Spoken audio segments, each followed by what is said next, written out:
ibadah ucapan syukur dalam rangka perenovasian bahkan ibadah di tempat kekandangan ini dimulai dengan satu pengakuan bahwasannya pertolongan kita datangnya dari pihak Tuhan yang menciptakan langit dan bumi beserta segala isinya, dan yang kasih setianya dari selama-lamanya bahkan sampai selama-lamanya. Oleh karena itu turun atas kita sekalian anugerah dan sejahtera dari Allah Bapa, kasih karunia daripada Tuhan kita Yesus Kristus, dan pimpinan dari Allah Roh Kudus, di mana Dia berkenan memimpin ibadah kita dari awal hingga selesainya. Amin. Jemaat dipersilakan duduk kembali. Pemimpin pujian kami serahkan kepada Ibu Cornelius Parwan beserta dengan rekan-rekannya. Shalom Bapak Ibu yang terkasih. Shalom. Puji Tuhan, ada sukacita saat sore hari ini. Haleluya. Mari kita bangkit berdiri. Kita mau jabat tangan, katakan Tuhan Yesus Kristus baik bagi kita semuanya. Ayo kita bersalam-salaman ya Bapak Ibu yang terkasih. Karena sudah lama, sudah beberapa bulan kita tidak menempati tempat ini. Oleh kemurahan Tuhan saat ini boleh kita tempati kembali. Haleluya. Puji Tuhan, katakan Tuhan Yesus baik. Tuhan Yesus amat baik, teramat baik. Haleluya. Dikemuliakan Tuhan kita. Haleluya. Terpujilah Tuhan sebab Tuhan baik. Haleluya. Haleluya Yesus. Terima kasih Tuhan.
Terima kasih Tuhan, kalau pada sore yang indah ini kami masih diberi kesempatan untuk mendengarkan sebagian daripada kebenaran firman.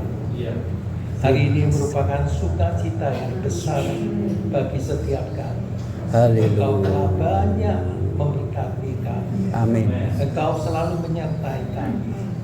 Dan lebih dari itu, pada sore hari ini Engkau juga ingin mengajar setiap kami, Haleluya. menegur setiap kami, serta menguatkan setiap kami, agar firman yang ditaburkan boleh kami lakukan dalam kehidupan kami hari lepas hari. Yesus. Demi Kristus Yesus kami berdoa. Amin. Silakan sudah duduk kembali.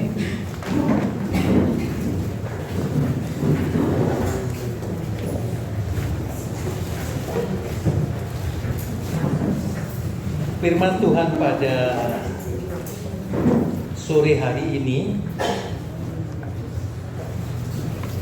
diambil dari Filipi pasal yang ketiga ayat 17 hingga 21. Filipi pasal 3 ayat 17 hingga 21. Filipi 3 pasal ayat 17. Saudara-saudara, ikutlah teladanku dan perhatikanlah mereka yang hidup sama seperti kami yang menjadi teladan. Karena seperti yang telah kerap kali kukatakan kepadamu, dan yang kunyatakan pula sekarang sambil menangis, banyak orang yang hidup sebagai setru salib Kristus. Kesudahan mereka ialah kebinasaan. Tuhan mereka ialah perut mereka. Kemuliaan mereka ialah aib mereka.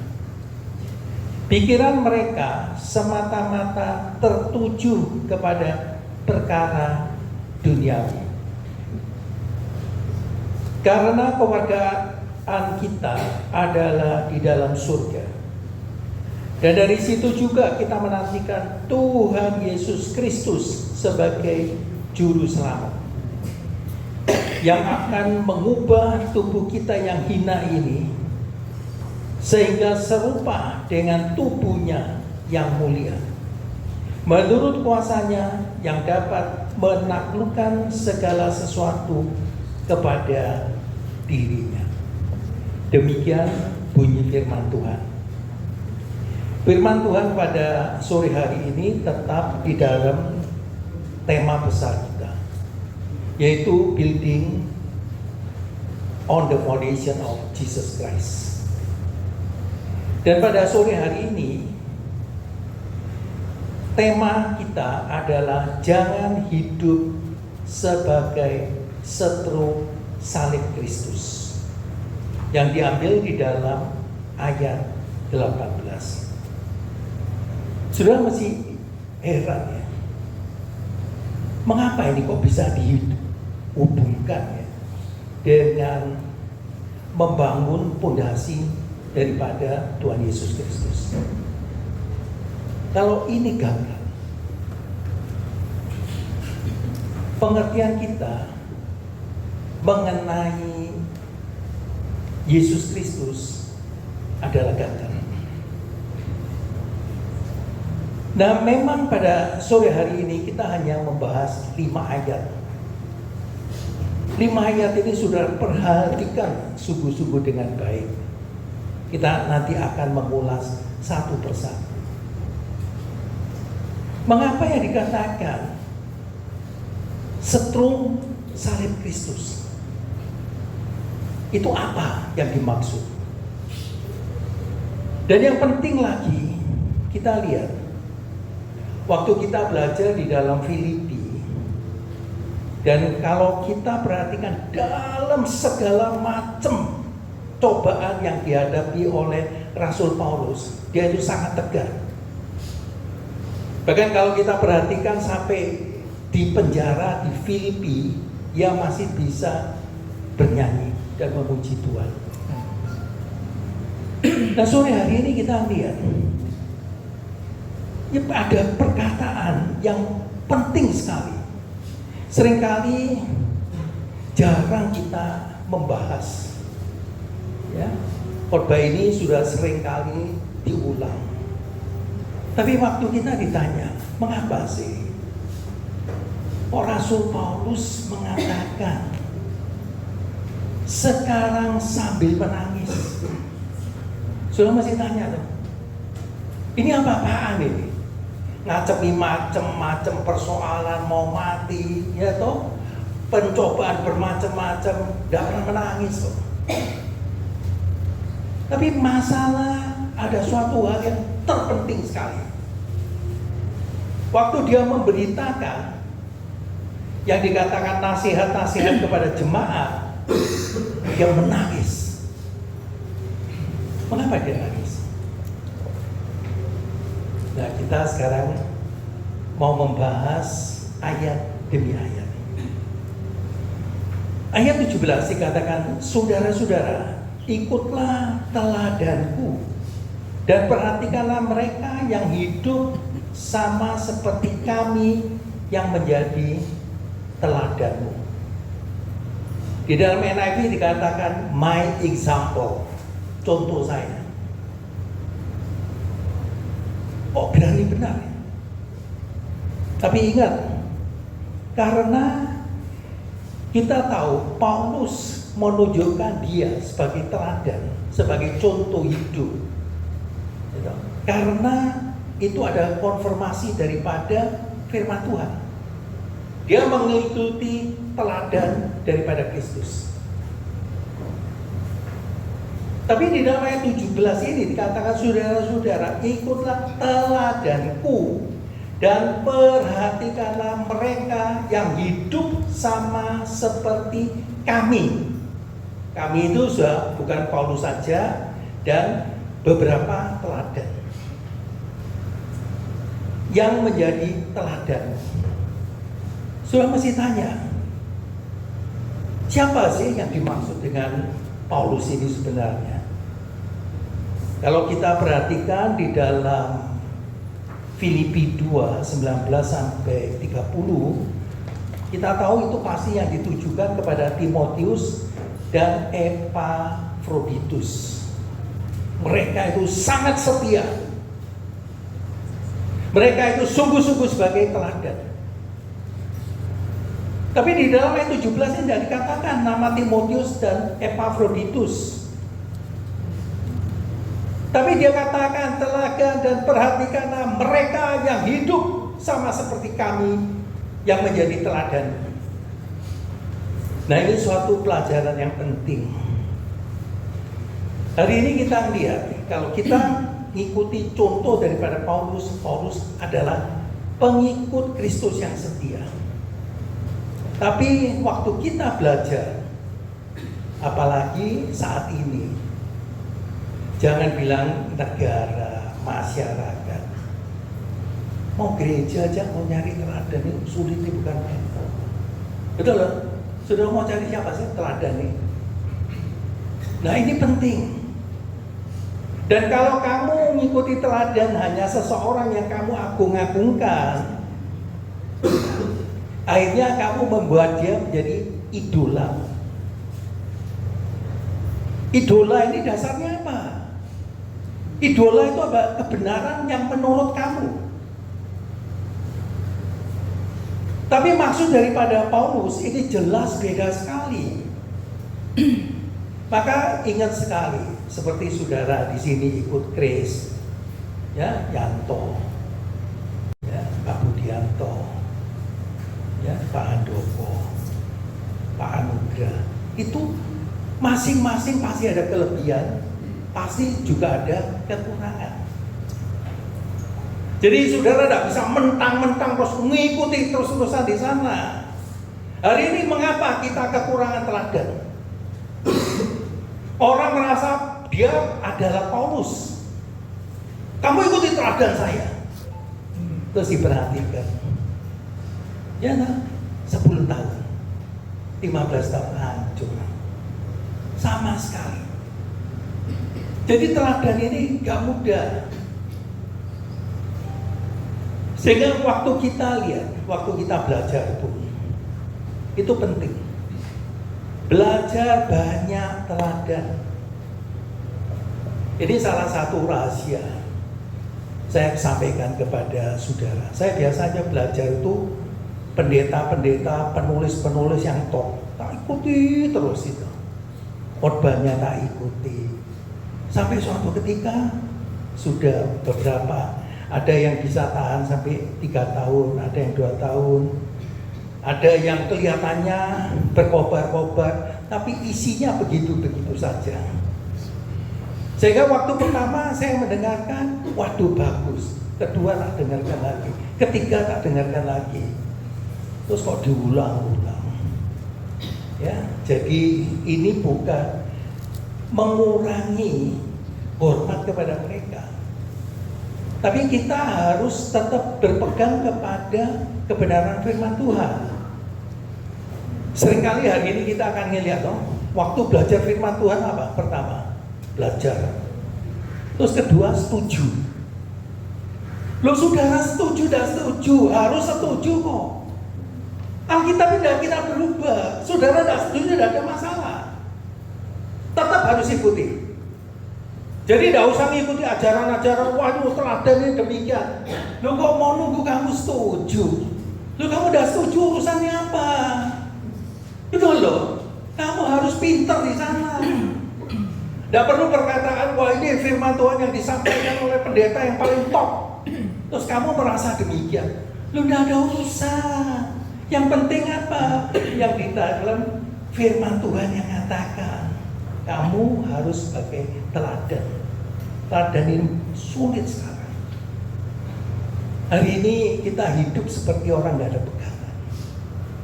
Kita melihat baru dianggap sebagai teladan. Terus akhirnya apa? Melihat dia tidak baik, kita kecewa kepada Tuhan.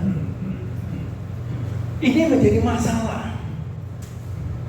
Nah, ini pertama di dalam ayat 17 ya sudah mengatakan demikian. Ayat 18. Karena seperti yang telah kerap kali kukatakan kepadamu, dan yang kunyatakan pula sekarang sambil menangis, banyak orang yang hidup sebagai setru salib Kristus. Ini mulai masuk. Sudah diulang. Nanti kita lihat apa itu. Khusus waktu kita belajar nanti di dalam Filipi, itu jelas sekali apa yang mau dikatakan dia. Kita lihat toh. Sudah sering kali diucapkan. Sekarang diulangi lagi. Sambil menangis. Mengapa sambil menangis? Karena dia waktu khotbah, waktu menulis surat ini, kita jadi manusia yang paling sulit. Sudah merasa diri kita ini benar. Kalau kamu sudah merasa dirimu benar, kamu sudah sungguh-sungguh berbakti kepada Tuhan, kamu mempunyai visi misi yang jelas, itu kan menurut kamu. Maka waktu kita lihat teladan, kita lihat visi misi daripada gereja Isa Al-Masih, memuliakan Tuhan dan melangkah lebih dekat melalui 5P. Jadi pertama pasti ada yang dikatakan penyembahan. Kita tidak bisa puji-pujian, tapi itu penyembahan meliputi hal yang terpenting sekali. Worship. Itu penyembahan. Kamu kira apa penyembahan gitu dong? Mengapa kita mau berkumpul pada sore hari ini? Pasti ada namanya apa? Persekutuan. Kamu gak ada persekutuan, saling menguatkan, saling memberikan teladan yang baik, mau menunjukkan bahwa kamu ada serius kepada Tuhan, itu melalui apa? Persekutuan. Terus mau kumpul-kumpul toh itu. Puji haleluya, haleluya. Kita tidak ada pemuritan. Kamu tidak pernah belajar sesuatu. Setiap kali pengkhotbah, khotbah apa, kamu telan mati-matian, tidak pernah disaring lagi. Sudah tidak ada namanya critical thinking. Jadi pikiran yang kritis itu sudah nggak ada. Terus yang keempat, pelayanan. Nanti semua ini termasuk penginjilan. Siapa yang kau lakukan kepada visi misimu itu? Pasti adalah salib Kristus. Nah, hari ini nanti kita lihat mengapa sampai dikatakan seteru salib Kristus. Jadi mereka ini nganggap apa? Kok disebut seteru kali Kristus? Maka khotbah pada sore hari, jangan hidup sebagai seteru salib Kristus. Apa itu seteru salib Kristus? Jadi dia sampai menangis. Ginilah, kamu itu sudah jadi seteru salib Kristus, tapi kamu masih dablek, merasa dirimu benar. Terus kamu tahu anakmu sudah mau celaka, kamu masih bisa haleluya, haleluya. Kamu nggak tahu itu bahaya sekali. Kamu sudah salah, kamu sudah berbuat dosa, masih bangga akan dirimu sendiri. Maka khotbah mengenai seteru salib Kristus itu penting sekali. Maka kita mau berakhir di dalam tahun ini, kita harus mempunyai fondasi yang baik. Apa itu maksud seteru salib Kristus? Musuh salib Kristus. Di sini kita belajar 4 persoalan. Itu enggak usah kamu cari-cari orang sampai sepanjang-panjangnya, enggak usah. Ingatan, Alkitab itu sangat urutan. Kamu enggak perlu waktu ini gambar ini sampai jelaskan apa. Loh, yang ditulis saja kamu udah ngerti kok. Apa itu yang dikatakan seteru salib Kristus? Paulus menulis jelas sekali. Ayat 19. Yang pertama, kesudahan mereka ialah kebinasaan. Their destiny is destruction. Apa itu? Kamu pikir dong, waduh aku puji Tuhan, puji Tuhan. Ini tapi kamu lihat, hari ini seringkali ya, waktu kita mengikuti macam-macam aktivitas ya, jemaat yang paling sulit apa? Karena kamu udah pernah belajar, dibelajari tidak ngerti khotbah tentang salib. Mengapa salib itu penting sekali? Sore hari ini kita ada ucapan syukur dimulai dari perjamuan kudus. Mengingat apa? Salib. Kamu jangan mimpi. Hari ini tidak pernah belajar apa? Yang terpenting itu apa sih? Itu kamu bisa sampai hari ini menerima Yesus sebagai juru selamat. Itu mengakui satu apa? Salib Kristus. Kamu mengakui kematian daripada Tuhan Yesus. Kalau tidak ada kematian daripada Tuhan Yesus, tidak ada pengampunan dosa. Kamu merasa dirimu terbaik. Kamu merasa dengan apa tadi? Waduh, memuja. Wah, puji Tuhan, puji Tuhan. Kamu puji Tuhan. Tapi di dalam khotbahmu tidak pernah menyinggung sedikit pun mengenai salib Kristus. Itu kamu hati-hati sekali. Kamu harus ingat, mengapa sih aku bisa ditebus, aku bisa dibenarkan. Itu karena satu, kematian Yesus di atas kayu salib. Amin. Terus ini kamu khotbahnya luar biasa. Ini pertama dikatakan apa? Waduh, merasakan ini loh, motivasi ini terbaik. Terus nanti yang satu mengatakan, wah bahasa lidah yang terbaik. Itu nanti kamu nganggap itu salah. Maka Paulus bilang, kamu mosok sudah diceritai berkali-kali mengenai apa kematian dan kebangkitan daripada Kristus, kamu masih dablek, tidak mengerti. Makanya dikatakan seteru salib Kristus itu kesudahan mereka ialah kebinasaan. Kamu jangan terus merasa sudah dipilih kamu pasti naik surga. Tapi kamu tidak pernah mengerti, menghayati, dan menerima akan kematian daripada Kristus sebagai juru selamat kita. Kamu ingat, satu langsung masuk. Kesudahan mereka ialah kebinasaan. Kamu jangan mimpi lagi kamu mau masuk surga. Dia tegas, dia menangis sampai memberikan suatu penjelasan yang tegas sekali. Terus yang kedua, Tuhan mereka ialah perut mereka. Hari ini kita lihat itu yang diterjemahkan seringkali masuk di dalam poin yang keempat. Sudah lihat, wah pikirannya perut, ya perut, terus perut, ya tuh tidak bisa dikontrol perut. Kalau kamu baca di dalam Filipi, tulisan Paulus sampai di Roma, itu cara nulis Paulus itu beda sekali. Maka seringkali kita itu mau melepaskan konteks. Konteksnya tidak jelas. Kamu lihat waktu itu jemaat itu apa? Terutama dua golongan. Satu, Yudaisme.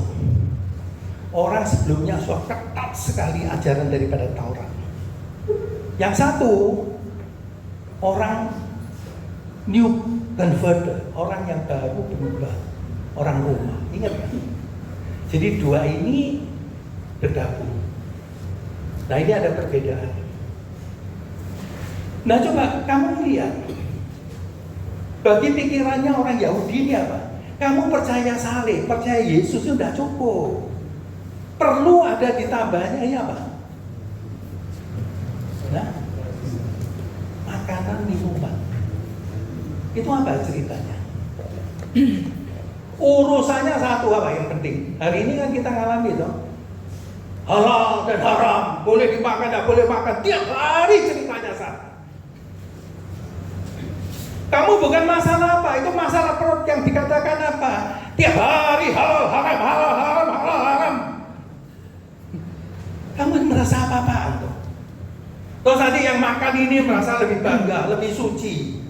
Ya toh, nanti kamu yang berpuasa itu, waduh aku berpuasa.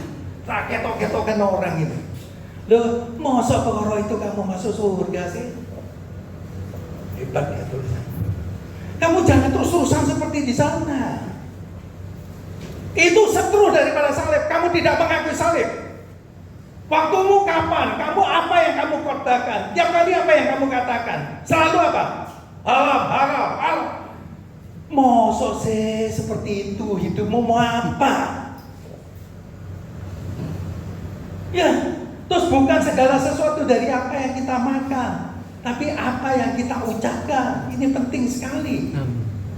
Jadi dia bilang kamu itu urusan terus masalah halal, haram, halal, haram. Makanan ini boleh, makanan itu tidak boleh. Mosok seperti itu sih. Nah ini mulai. Kamu itu sudah convert, katanya sudah berubah. Itu seperti ini kita baca sedikit aja. Di dalam pasal 3 di atasnya. Ayat keempat. Sekalipun aku juga ada alasan untuk menaruh percaya kepada hal-hal lahiriah. Itu kan termasuk hal-hal lahiriah ya. Kamu boleh, tidak boleh. Ya, kamu mau tahu hebatnya jika ada orang lain menyangka dapat menaruh percaya pada hal-hal lahiriah, aku lebih lagi. Ini lagi disunat pada hari ke-8 dari bangsa Israel, dari suku Benyamin. Bangga sekali. Siapa suku Benyamin? Saul. Itu dari suku Benyamin. Dan hukum Taurat, aku orang Farisi. Coba, adalah tertinggi. Orang yang dikatakan paling suci, paling ikuti aturan-aturan nomor 1. Ayat 6 dikatakan, tentang kegiatan aku penganiaya jemaat. Tutup gereja. Ini aku apa? Paling jago seperti itu. Ya toh, bertentangan, semua dianggap musuhnya dia itu. Nah itu dia penganiaya jemaat. Tentang kebenaran dalam mentaati hukum Taurat, aku tidak bercacat, sangat mengikuti. Cara makannya bagaimana, ini boleh makan, itu nggak boleh makan. Luar biasa. Tetapi apa yang dahulu ku anggap merupakan keunggulan, keuntungan bagiku, sekarang ku anggap rugi karena Kristus.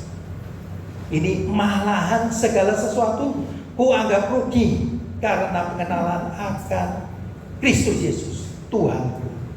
Lebih mulia daripada semuanya.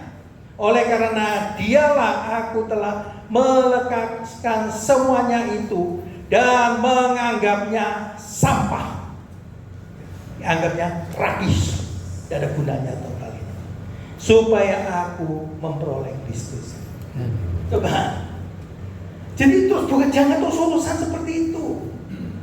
Sehingga waktu kita belajar, kita selalu mengikuti konteks. Terus diam-diam terus ada protein. Oh dia khotbah tidak ada urusan mengenai orang sombong di sana, enggak. Ini dia menangis ini. Semua merasa sudah benar. Ajaranku benar, aku benar, ini semua benar. Semua benar. Loh ini orang benar mau berubah sih. Ini kamu sudah benar mau bertobat sih. Kalau kamu sudah menguasai Yesus, sudah mengerti Yesus lebih hebat daripada Yesus, kamu mau belajar mengenai Yesus apa enggak? Pasti enggak mau. Nah ini konteks di sana. Yang ketiga, kemuliaan mereka ialah aib mereka. Ini kalau kita belajar di sini tambah bingung. Wah kebanggaan, saya korupsi, saya malah sombong. Tidak mungkin ada orang seperti itu. Orang korupsi tidak bakal mau ngomong kamu korupsi, betul nggak? Apa kamu kok bisa terjemahkan seperti itu? Tidak mungkin toh. Orang curi, saya curi, kebanggaan saya. Tidak ada, bukan itu maksudnya. Jadi ini yang menjadi masalah. Terus kita mau khotbahkan, wah bagus ya, iya ada orang sombong-sombong. Masa dia ngomong dia dikorupsi sih? Saya tidak pernah dengar seperti itu. Betul? Orang berzina malah sombong, ada? Malah tidak ngaku sih, iya toh. Ini maksudnya apa kalau begitu? Maka di dalam LAI termasuk terjemahan 2 juga sama dipakai aib. Di dalam bahasa Inggris itu ada beda. Kamu mulai dari King James, ya, dari NIV, New American Standard Bible, dia katakan the glory is in the shame. Tahu, kemuliaan mereka adalah di kemaluan mereka. Bedanya apa? Aib dan kemaluan. Maka Inggris itu luar biasa. Sejak manusia jatuh dalam dosa, ini ada 2 hal. Ini yang dikatakan yang satu, gil. Gil itu kamu merasa malu, ya, karena kamu berdosa. Itu gil. Tapi ada satu dosa. Kamu tidak berbuat dosa, tapi kamu malu, shame. Contohnya apa? Kamu itu asalnya kaya raya, ya. Terus mendadak terus apa? Gojek. Betul loh? Itu salah apa sih? Orang dangdut kok mau urusan apa? Tapi kamu malu loh. Kelihatan orang nggak berani. Itu shame. Nah ini bedanya. Jadi kemuliaan mereka adalah kemaluan mereka itu apa maksudnya? Kemaluan apa itu? Sunator. Anggap ceritanya konteksnya di sana. Tadi kita baca semua. Waduh, kamu sunat? Belum. Tiap hari cerita sunat. Hari ini sama toh. Sunat apa? Baptis, baptizo, selam. Tiap hari ceritanya seperti itu. Percik selam. Setiap kali. Karena apa? Merasa itu yang menyelamatkan mereka. Ayo saudara semua ikut. Ini seperti ini. Langsung diselam, dicemplung. Ini udah ditulis sama Paulus. Kamu nganggap itu apa? Loh nih kamu itu apa? Itu namanya apa? Pendeta kalau baru ya mungkin lo kamu pendeta top loh. Maksud setiap kali kamu ribut seperti itu. Betul? Tiap hari, wah baptiso. Baptiso artinya salah. Nanti sudah tidak lama lagi baptis. Ya, semua sama-sama dibaptis. Kembali lagi. Terus kembali lagi apa nih sekarang ini? Dibaptis Roh Kudus loh. Semua belajar bahasa lidah, bisa semua. Loh kamu itu jangan main-main seperti itu. Kalau kamu nganggap seperti itu kamu tahu setru daripada salib Kristus. Kamu mau membangga-banggakan. Jemaatmu gak pernah diajar mengenai arti daripada salib Kristus. Khotbah daripada salib Kristus semua tidak ditinggalkan begitu saja. Sampai terus ceritanya seperti itu. Urusan sunat, urusan makan, minum, sampai Paulus marah. Aku ini loh. Wah disunat pada hari yang ke-8. Bangganya apa? Loh kamu kok sekarang ngisi ribut-ribut sunat, tidak sunat itu.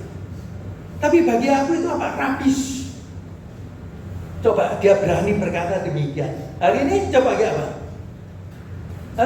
Kalau di Isa Al-Masih ditanya, saudara sudah menerima baptisan selam, baru boleh diangkat sebagai gembala. Model apa? Betul. Kalau enggak, saudara ditanyai lagi, kalau percik, mengapa kamu percik? Sampai mau jadi pendeta, mau sebagai pendeta penipu. Gak usah jadi pendeta, ada apa-apa itu. Ini karena apa? Ajaran-ajaran daripada kebenaran firman Tuhan tidak pernah disampaikan dengan baik dan sesuai dengan konteks. Sudah. Nah kita masuk. Sudah selesai. Sudah. Nah ini mulai. Pikiran mereka semata-mata tertuju kepada perkara duniawi. Their mind is on earthly things. Semua itu sahabat boleh coba lihat. Kamu ke gereja mau apa sih? Urusan dunia semua diberkati. Diberkati apa? Ya wis, tidak dipecat. Pada waktu setia apa? Berdoa. Isi doamu apa? Diberkati. Urusannya apa? Umur hidup. Ya. Jadi Tuhan itu dianggap sebagai penjaga. Sedangkan Yesus yang disalib itu, salib ini apa? Hina. Loh, hina kok diberitakan? Loh kamu diberitakan salib seperti ini, kan kamu mau ikut hina. Bakal ada orang yang senang. Saudara kalau gak senang dengar daripada berita salib, hati-hati. Itu berarti apa? Kita belum hidup bertobat dan menerima Yesus Kristus sebagai satu-satunya juru selamat di dalam kehidupan kita.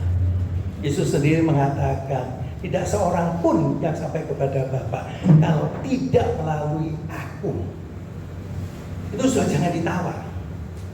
Kalau tidak usah kamu setuju, kamu tidak setuju ya itu betul. Betul lah. Perlu setujunya dari Pak Handoko apa-apa? Tidak perlu. Betul, kamu setuju baru bisa melakukan. Loh kamu tidak setuju ya?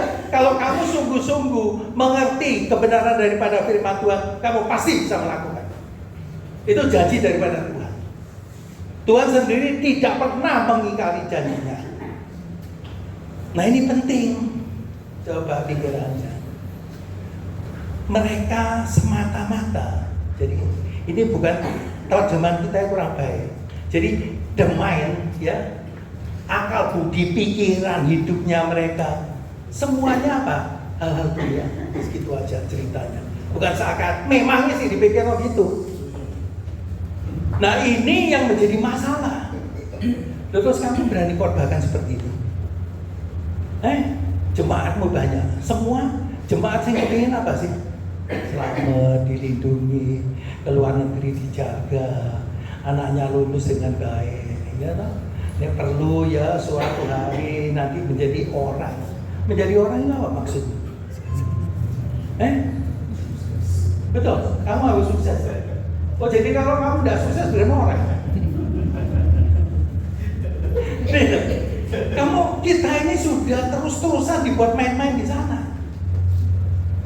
Ya loh, sampai nih ke gereja seperti itu, udah mengakui untuk salib Kristus, udah mengakui Yesus yang menyelamatkan kita. Kita semua bisa seperti hari ini karena anugerah daripada Tuhan Yesus. Kita mampu berkhotbah, itu pun semua adalah karunia daripada Tuhan Yesus, anugerah daripada Tuhan Yesus. Sore hari ini kita bisa meresmikan gedung kita. Coba bagus seperti ini masih banyak renovasinya ya. Nanti saya akan memberitahu Pak Kris itu. Loh semua itu apa? Kalau bukan anugerah, kasih setia daripada Tuhan, bisa kan? Ini ingat loh. Loh mengapa kok kita ini selalu yang dipikir dunia ini masalah. Mulut kita ngomong pikiran surga, nanti ini mau diceritakan. Tapi suruh mati tidak mau. Ya, betul. Semua kalau ngomong ketemu Tuhan, Nesa paling carry, paling enak tuh. Loh kamu mau gimana? Hari ini kita yang diucapkan dengan hati kita itu beda hal. Hal-hal karena apa? Coba mulai kita hidup pertama, mulai kita mendidik, semua itu dasarnya apa? On earthly thing, hal-hal duniawi. Sampai kamu lihat jemaat yang paling sukses, ya tuh. Kalau bisa apa namanya? Wah, pendeta, gembala mau mindah-mindah porsi, itu hebat, mosok sih. Terus dipamerkan di movie gitu. Wah terkenal, ya toh. Terus nanti pendeta yang paling berhasil apa? Wah naik kapal sudah tua, mau naik kapal nggak bisa, ya dituntun kiri kanan. Ini loh mau penginjilan. Loh ini kamu mau dituju ke mana? Penginjilannya apa? Ya beritakan toh, penginjilanmu apa? Kau beritakan salib apa yang kau beritakan? Ya toh, jangan cuma salib, kamu bukan salib Kristus, tapi salib dalam arti penderitaanmu, kesulitanmu, tiap hari, apalagi nanti mau mendekati Natal, nanti tambah sak tumpuk, ya toh? Sampai nanti dulu gereja kita kan selalu ada apa? Kesaksian. Bisa mengadili Tuhan pada tanggal 31 Desember. Betul loh. Untung rugi ya. Loh kamu terus main-main di Tuhan seperti itu. Ya toh. Kamu sudah memperoleh sesuatu, nanti kita lihat. Kamu mau memperoleh surga. Itu suatu hal yang impossible. Kamu bisa memperoleh kehidupan yang kekal. Ya, karena apa? Kewarganegaraanmu bukan di Indonesia. Kamu kewarganegaraan kamu di Indonesia paling banyak ya 120 tahun. Kalau bisa, betul loh. Ya kan, dilihat statistik kita punya itu sekarang lumayan sudah 58 tahun. Loh, 58 kamu bayangkan. Gambarannya kekekalan itu apa? Itu kamu lihat 100 tahun itu sudah panjang. Tapi seperti burung mengangkat satu pasir ke seberang tiap 100 tahun. Terus dia kembali lagi ngambil satu pasir 100 tahun. Itu berapa lamanya? Itu gambaran daripada kekekalan. Jadi jangan terus urusan ini yang apa? 4 itu. Sudah hafal saudara. Kesudahan mereka ialah kebinasaan. Tuhan mereka ialah perut mereka. Kemuliaan mereka ialah kemaluan mereka. Pikiran mereka semata-mata tertuju kepada perkara duniawi. Terus seperti itu. Itulah setru daripada salib Kristus. Ayat 20. Karena kewargaan kita adalah di dalam surga. Dan dari situ juga kita menantikan Tuhan Yesus Kristus sebagai juru selamat. Ini benar. Kita ingat, mengapa kok kita tidak boleh sebagai setru daripada salib Kristus? Karena kewarganegaraan kita di surga. ingat selalu di sana. Dan dari situ juga kita menantikan Tuhan Yesus Kristus sebagai juru selamat. Ini kasih di sana ini. Di dalam LAI katakan karena, tapi di dalam NIV katakan but, tetapi. Our citizenship is in heaven. Beda. Itu tempat kekekalan kita. Ini tempat sementara kita. And we eagerly await a Savior from there, the Lord Jesus Christ. Nah, kita menantikan Dia, kepingin sekali. Nah, ini penting sekali untuk kita belajar. Ya, saya mudah selalu diingatkan. Tadi pagi itu khotbahnya juga mengingatkan juga. Jadi seperti gini loh, kita ini ingin apa? Gambaran kita waktu masuk surga, ya, kita bertemu Yesus. Itu kita adalah mempelai perempuan, ya, Kristus adalah mempelai laki. Itu ada sih, katanya kamu itu cinta sama mempelai perempuan lakimu, betul? Tapi, saja teko, cinta boy. Ini gambaran-gambaran seperti itu. Jadi ada suatu ingat total. Kamu selama-lamanya tinggal di dunia ini paling banyak apa? 120 tahun. Tapi ingat, kamu ketemu Yesus kekal selama-lamanya. Ini perlu diingat, perlu diingatkan.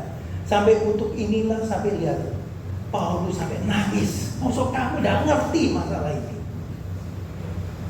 Nah, terus di dalam ayat 21, yang akan mengubah tubuh kita yang hina ini sehingga serupa dengan tubuhnya yang mulia, menurut kuasanya yang dapat menaklukkan segala sesuatu kepada dirinya. Nah, ini yang dikatakan, who by the power that enable him to bring everything under his control. Semua adalah di bawah kontrol daripada Tuhan Yesus. Will transform our lowly bodies so that they will be like his glorious body. Kita inilah, ini suatu hal. Waktu kita lihat ada gambaran waktu Yesus bangkit, ya, tubuh kebangkitan ini beda. Ini mau kasih gambaran. Loh, kok ada seperti itu? Kamu sudah ditebus dengan harga yang mahal. Itu maka orang lain, kalau kamu sebagai orang Kristen merasa terhina akan salib Kristus, kamu tidak ada bedanya dengan dunia ini tuh.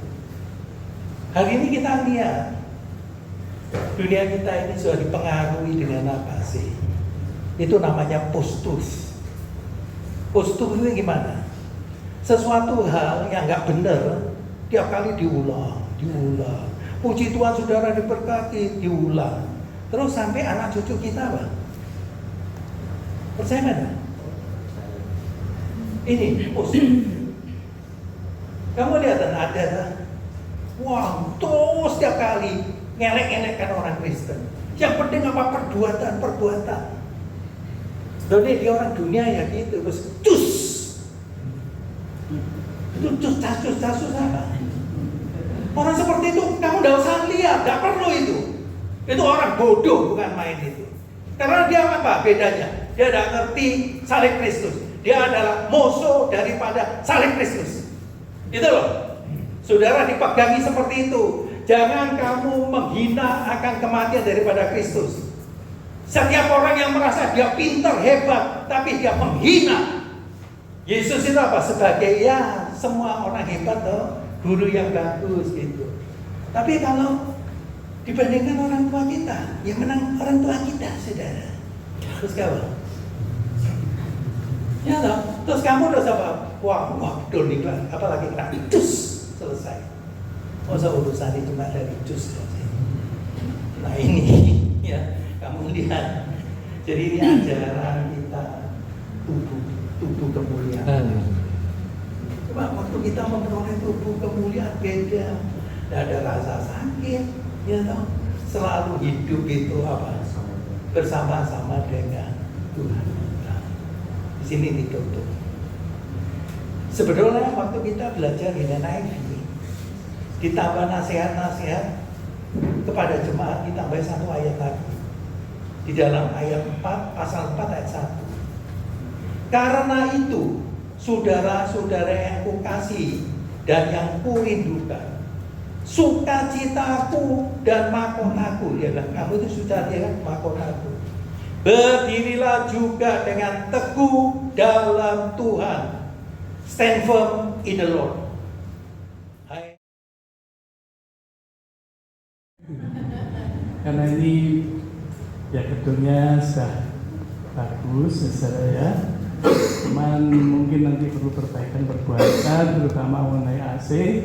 Kasihan ibu-ibu yang sudah make up, suara luntur semua. Nah, nanti lantai apa semua ya, saudara ya. Jadi ini baru permulaan, hari ini dipaksakan untuk dimulai. Saya rasa bukan satu hari yang ditentukan, tapi mungkin bukan juga kebetulan, tapi kami percaya semuanya ini karena Tuhan yang berkehendak, ya saudara. Jadi pas peresmian hari ini juga tema khotbah juga bisa sama, begitu ya saudara ya.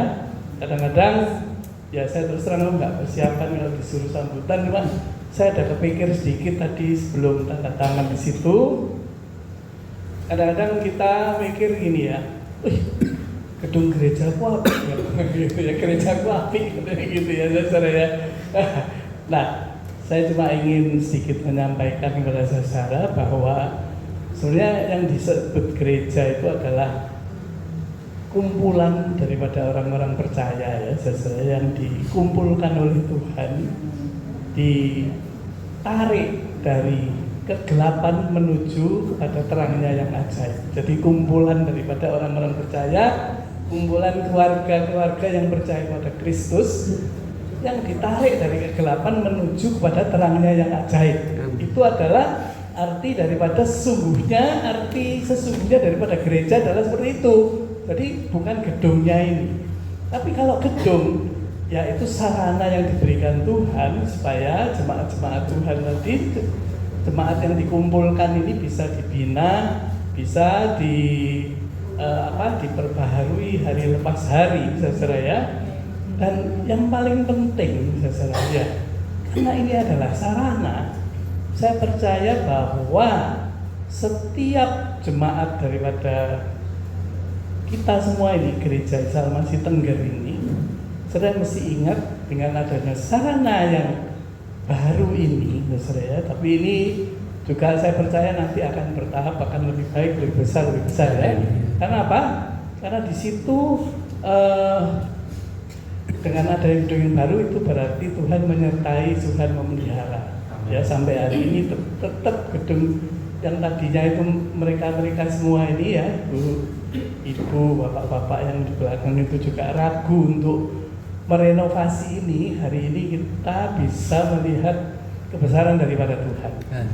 Tapi yang terlebih penting dari semua ini adalah bahwa orang-orang Kristen ini, gereja Tuhan, jadi orang-orang percaya ini dipanggil untuk menjadi saksi daripada Kristus. Jadi ini sarana dari Tuhan yang berikan kepada jemaat untuk memperlebar kerajaan Allah di muka bumi ini, untuk memenangkan jiwa, untuk mendidik orang yang sudah percaya, yang percaya akan kematian daripada Kristus, karena di situ ada pengampunan dosa, sehingga berita tentang salib Kristus itu harus diberitakan, karena di situ ada pengharapan bagi orang-orang yang putus harapan, begitu ya saudara ya. Orang-orang yang sudah tidak berharapan mendengar daripada mimbar di gereja ini, dia beroleh pengharapan lagi.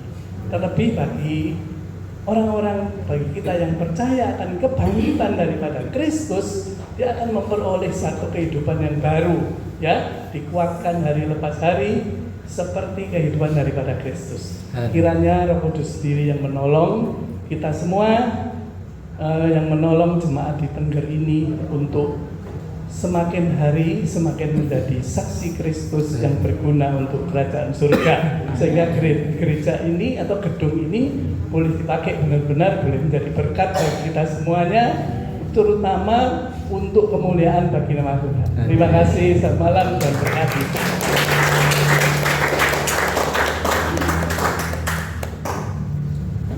Terima kasih kepada Bapak Handoko. Biarlah untuk jemaat GIA Tengger ini tidak hanya terkesima dengan pemberian Tuhan, tapi terlebih daripada itu semua terkesima pada sumbernya, yaitu pemberi berkat itu sendiri, Tuhan Yesus Kristus. Amin. Saatnya kita menyerahkan kenang-kenangan dari Majelis GIA Surabaya berupa gitar elektrik, secara simbolik diberserahkan oleh Bapak Penatua Lindra Haryanto kepada Saudara Hilary Haryanto selaku Music Director. Dipersilakan.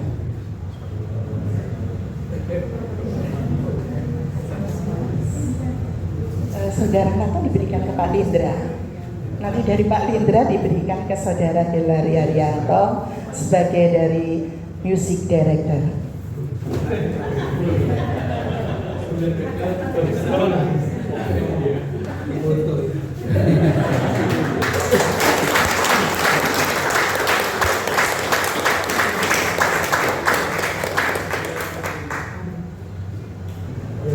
Saudara Haryanto